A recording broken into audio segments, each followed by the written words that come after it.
안녕하세요. 방탈출 리뷰하는 방탈리뷰어입니다. 개인적인 사정으로 거의 4달 만에 방탈출을 했습니다. 오랜만에 방탈출을 예약하려니까 너무 힘드네요. 강남이나 건대, 홍대 쪽에 위치한 랭킹 상위권 테마들은 예약 잡기에 전부 실패해서 잠실 쪽으로도 진출해 봤습니다. 전에는 어떻게 그렇게 예약을 잘 잡았었는지 이제 다시 꾸준히 방탈출을 해보겠습니다. 궁금한 방탈출 테마를 댓글로 달아주시면 열심히 예약에 도전해서 리뷰해 보겠습니다. 도입이 길었네요. 오늘 리뷰할 방탈출 테마는 머더파커 잠실점의 두목 이스케이프 테마입니다. 오랜만에 플레이한 두목 이스케이프 테마가 어땠는지 알려드리겠습니다. 이번 두목 이스케이프 테마가 86번째 테마였습니다. 올해 안에 100방이 목표였는데 장기간 휴식기를 가지게 되어서 어쩌면 힘들 수도 있겠네요. 이 영상은 제 주관적인 리뷰이므로 사람마다 느끼는 것들과 다른 부분이 있을 수 있습니다. 특별히 이번 방탈출 너무 오랜만에 플레이하고 리뷰를 남기다 보니 객관성 부분이 조금 떨어질 수도 있는 점 참고해 주시기 바랍니다. 두목 이스케이프 테마의 랭킹을 알아보겠습니다. 전국 방탈출 어플 기준 평점 4.1점을 기록하고 있습니다. 개인적으로 평점 4점 미만의 테마는 딱히 흥미가 없으며 보통 4.2에서 4.3 정도의 테마가 무난하게 재미있었던 걸 보면 4.1점은 예약을 하면서도 아슬아슬한 느낌이 있었습니다. 코로리 방탈출 사이트에서는 리뷰수 411개로 평점 8.15점을 기록하고 있습니다. 이는 서울 기타 지역에서는 5위, 전국에서는 112위입니다. 서울 기타 지역의 경우 랭킹 상위권들이 대부분 잠실 쪽에 위치해 있습니다. 전국 랭킹 100위가 넘어가는 테마는 예약을 잡기가 쉽습니다. 주말이나 당일 예약의 경우에도 시간대가 남아있는 경우가 많아서 상위권 테마의 예약이 실패할 경우에 차선책으로 나쁘지 않습니다. 홈페이지에 나와 있는 정보들을 토대로 테마를 소개하겠습니다. 어서오세요, 두목 이스케이프입니다. 라는 스토리가 적혀 있습니다. 예약할 때는 이걸 보고 이게 무슨 당연한 소리지 싶었는데 방탈출을 시작하자마자 이해가 되었습니다. 머더파커 잠실점은 2021년 12월에 오픈했습니다. 오픈한 지 8개월 정도 되었습니다. 난이도는 중상으로 안내되어 있으며 실제 체감 난이도도 딱 그 정도였습니다. 적정 인원은 2에서 6인으로 안내되어 있으며 저는 3인으로 플레이했는데 적당했습니다. 인원수가 더 많아지면 힘들 수도 있겠다고 생각이 듭니다. 개인적으로 2인 혹은 3인 추천드립니다. 플레이 타임은 70분입니다.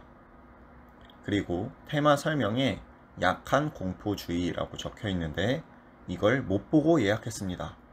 이건 쫄로서 정말 큰 실책인 것 같습니다. 만약 이걸 미리 알았다면 좀 더 찾아보고 갔을 텐데 현장에서 듣고 좀 당황했습니다. 공포도에 대한 부분은 영상 후반에 다시 말씀드리겠습니다. 그럼 인테리어부터 개인적인 리뷰 시작하겠습니다. 저는 5점 만점에 2점을 주었습니다. 생긴 지 8개월밖에 안 됐다는 걸 알고 놀랄 정도로 내부가 좀 낡은 느낌이 듭니다. 저는 1년은 넘은 줄 알았는데 인테리어는 그냥 그렇습니다. 별로라고 하기엔 나쁘지 않은데 또 막 좋지도 않습니다. 사실 요즘 상위권 방탈출들이 워낙 인테리어가 좋아서 눈이 높아진 것 같습니다. 최소한의 인테리어로 꾸며진 테마였습니다. 다음은 활동성과 장치 자물쇠 비율입니다. 활동성은 5점 만점에 0.5점을 주었습니다. 정말 활동성이 없습니다. 그냥 걸어다니면 됩니다. 실내화도 갈아 신지 않았고 치마를 입어도 전혀 상관이 없을 것 같은 테마입니다. 매장에 실내화가 배치된 걸 보면 다른 테마는 조금 더 활동성이 있나 봅니다. 장치 자물쇠 비율은 자물쇠 100%입니다. 문제가 많은데 자물쇠도 그만큼 많습니다. 문제방 정도까지는 아니지만 평균 이상의 문제들이 있습니다. 스포가 될까봐 말은 못하겠지만 자물쇠가 좀 신박했습니다. 다음은 스토리입니다. 5점 만점에 2.5점을 주었습니다. 스토리를 나름 넣어보려는 시도를 했다고 봅니다. 근데 이것도 워낙 스토리 빵빵한 테마들이 많아서인지 특별하지는 않았습니다. 중간에 찜찜한 느낌도 있었습니다. 전체적으로 이해가 쉬워서 머리가 아프거나 우왕좌왕 할 일은 없습니다. 특정 구간에서 약한 공포 구간이 존재합니다. 상당히 무서운 느낌을 받았는데 나중에 알고 보니 제 창의적 공포였습니다. 사실 별거 없습니다. 역시 가장 무서운 것은 바로 나 자신입니다. 전체적으로 크게 특별할 것 없는 스토리였습니다. 다음은 난이도입니다. 저는 5점에 3점을 주었습니다. 다양한 유형의 문제가 있습니다. 아무래도 사람마다 특화된 영역이 존재하는 법인데 저 혼자라면 못 풀었을 것 같은 느낌들도 있었습니다. 힌트는 총 2번 사용했습니다. 한 개는 풀이를 보니 조금만 더 생각했으면 풀었을 것 같아서 아쉬웠고, 한 개는 꽤 오랜 시간이 걸렸을 것 같아 힌트를 쓰길 잘했다는 생각이 들었습니다. 어거지 문제나 뚝배기 문제들은 없었던 걸로 보아 충분히 탈출이 가능해 보입니다. 다만 내부 인테리어나 스토리의 영향인지 질보다는 양으로 승부한다는 느낌이 들었습니다. 홈페이지에 안내되어 있는 난이도 중상, 딱 그 정도 느낌입니다. 그럼 마지막으로 총평을 해보겠습니다.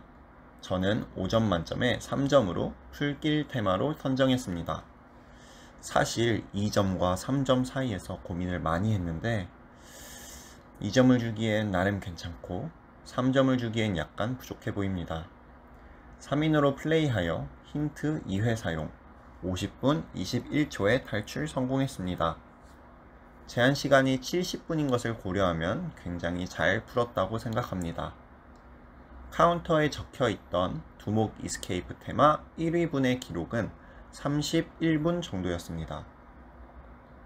사실 방탈출을 너무 오랜만에 해서 즐거웠습니다. 가격대도 3인 현금가 24,000원씩이어서 비싸지도 않고 만족했습니다. 지금까지 머더파커 테마를 여기까지 2번 해봤는데 저랑은 잘 맞지 않는 것 같습니다. 머더파커 테마 첫 번째 테마는 머더파커 홍대점의 77 테마였는데 77 테마와 두목 이스케이프 테마 둘 다 인테리어보다는 문제에 집중한 느낌이라 제 취향은 아니었습니다. 다만 신박한 부분에서는 나름 둘 다 기억에 남는 부분이 있어서 그런 걸 좋아하시는 분들은 머더파커랑 잘 맞을 것 같습니다. 끝나고 테마 내부에서 사진을 찍어주십니다. 인화까지 약 2에서 3분 정도 걸렸으며 인원수대로 인화해 주셔서 모두 사진을 가져갈 수 있습니다. 이런 건 참 별거 아닌데 기분이 좋습니다. 특별히 탈출 성공했다고 스티커를 기념으로 주셨습니다. 깜빡하고 친구 가방에 넣어두고 헤어져서 지금 인증샷은 없는데 조만간 만나서 받으면 올려보겠습니다. 굉장히 더운 날 같는데 시간을 좀 늦어서 열심히 뛰어가느라 힘들었습니다. 심지어 4층에 위치해 있는데 엘리베이터가 없어서 마스크 끼고 올라가느라 죽을 뻔했습니다. 머더파커 잠실점의 남은 2개의 테마인 집으로 가자 야호와 정육면체도 평점이 괜찮은데 다시 올지는 잘 모르겠습니다. 앞으로 머더파커는 다른 테마의 예약에 실패하면 오는 걸로 하겠습니다. 이렇게 오늘은 머더파커 잠실점의 두목 이스케이프 테마에 대해 리뷰해 보았습니다. 오랜만에 플레이하다 보니 너무 즐겁게 하고 왔습니다. 다음 방탈출도 예약에 성공해서 금방 찾아뵙도록 하겠습니다. 구독과 좋아요는 사랑입니다. 지금까지 방탈 리뷰였습니다. 감사합니다.